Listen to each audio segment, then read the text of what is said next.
মালদ্বীপে আবাসিক হোটেল বা রিসোর্ট যে যেটাতেই যান না কেন, এই হোটেল বা রিসোর্টগুলোতে কোন ধরনের কাজের উপরে লোক নিয়ে যায় এবং হচ্ছে কাজের ফ্যাসিলিটিস বা সুযোগ সুবিধা কী হয়ে থাকে, এইটা নিয়ে আমি একটু আলোচনা করব আপনাদের সাথে।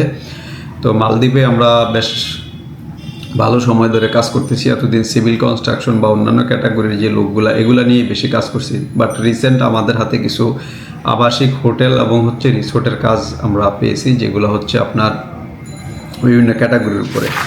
তো এগুলা যে ক্যাটাগরিগুলো আসলে ওখানে যারা এক্সপিরিয়েন্স লোক যায়, নর্মালি কেউ যদি ধরেন পর্যটন থেকে কোর্স করা বা অন্যান্য এরকম ট্যুরিজম সেক্টরে অথবা আপনার হোটেল ম্যানেজমেন্ট সাইডে কেউ যদি কাজ জানে, আগে থেকেই ট্রেনিং করা থাকে, সেই ক্ষেত্রে তার জন্য স্পেসিফিক কিন্তু একটা ট্রেডের উপরে ভিসা হয় এবং সে ওই ট্রেডে যেতে পারে। এবং যারা হচ্ছে ফ্রেশ, যে তাদের হচ্ছে মিনিমাম একটা এডুকেশন থাকা লাগে, দেখতে শুনতে একটু স্মার্ট হওয়া লাগে, এবং হচ্ছে বয়সের যে একটা কন্ডিশন থাকে, নর্মালি দেখা গেছে যে একটা বয়স 40-এর ভিতরে আছে, আবার এই যে ওই বয়সটা কাভার করা যায়, তাও সব পোস্টের জন্য না, নর্মালি 35-এর মধ্যে যেই পজিশনগুলো থাকে এগুলো ভালো ভালো পজিশনগুলো থাকে। এখন আসি যে আমরা আসলে এই হোটেল বা রিসোর্টগুলোতে কোন কোন ট্রেডের উপরে বাংলাদেশ, ইন্ডিয়া, নেপাল, পাকিস্তান থেকে লোকগুলো আসলে যায় আর কি। বিশেষ করে বাংলাদেশ নিয়ে আমি কথা বলতেছি।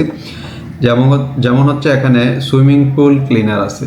তো একটা হোটেল বা রিসোর্টে সুইমিং পুল থাকে, সুইমিং পুলে ক্লিনারের যে কাজগুলো, ওই কাজগুলো হচ্ছে করা লাগে ওখানে। লন্ড্রিম্যান আছে, এরপর আছে ক্লিনার, মানে জেনারেল ক্লিনার আছে, ওয়েটার আছে, গার্ডেনার আছে, রুম বয় আছে। তো এখানে ক্লিনার বলতে হাউসকিপিংয়ের যে কাজটা, এটাও কিন্তু ক্লিনারের আওতায়, নর্মালি এখানে ওরা ক্লিনার মেনশন করছে। তো এই কাজগুলোর উপরে নর্মালি হচ্ছে মালদ্বীপে লোক নিয়ে যায়। তো এখন আসেন যে যেই লোক কাজ জানে না, যে আমি এসএসসি পাস্ট বা ইন্টার পাস্ট, সেই ক্ষেত্রে আমি যেতে পারবো কিনা, আপনিও যেতে পারবেন। সেই ক্ষেত্রে আপনার কোনো কন্ডিশন এখানে থাকবে না যে ভাই আমি একটা রিসোর্টে যাব, আমাকে স্পেসিফিক ওয়েটারের কাজ দেওয়া লাগবে। সেই ক্ষেত্রে এটা সম্ভব না। কেন সম্ভব না?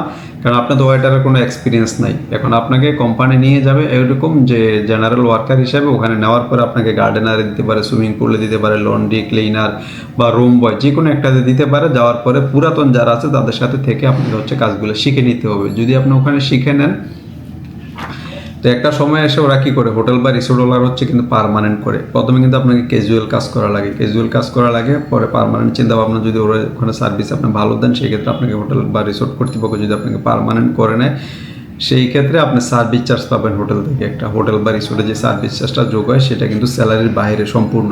তো নর্মালি এই কাজগুলোতে স্যালারি কেমন হয়ে যায়, স্যালারি আপনার $300-350 মিনিমাম এই স্যালারিটা থাকে। আমাদের এখন রেঞ্জ যেটা, এটা $350 থাকা খাওয়া ফ্রি।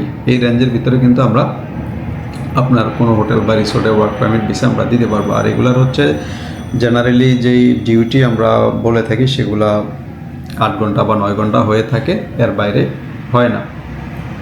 তো যদি আপনার কাজ শিখে যান, এই ট্রেডগুলোর আমি নাম বললাম, এই ট্রেডগুলোর মধ্যে আপনার যদি এই ট্রেডগুলো আপনার কাজ শিখে যান, সেক্ষেত্রে আপনার জন্য প্লাস পয়েন্ট কি, আপনি পার্মানেন্ট হওয়ার জন্য সহজ হয়ে যাবে। যেহেতু সার্ভিস চার্জ দেয়, নর্মালি হোটেল রিসোর্টগুলোতে 10% একটা সার্ভিস চার্জ থাকেই। এটা দিয়ে দেখা গেছে কারো স্যালারি যদি 30,000 হয়, সে সার্ভিস চার্জ পাচ্ছে আরও 10,000, 15,000 টাকা এক্সট্রা। তো এটা হোটেল বা রিসোর্টে থাকে। তো যারা মালদ্বীপে হোটেল বা রিসোর্টে আপনারা যেতে চান, তারা আমাদের সাথে সরাসরি আমাদের অফিসে এসে কথা বলে যেতে পারেন।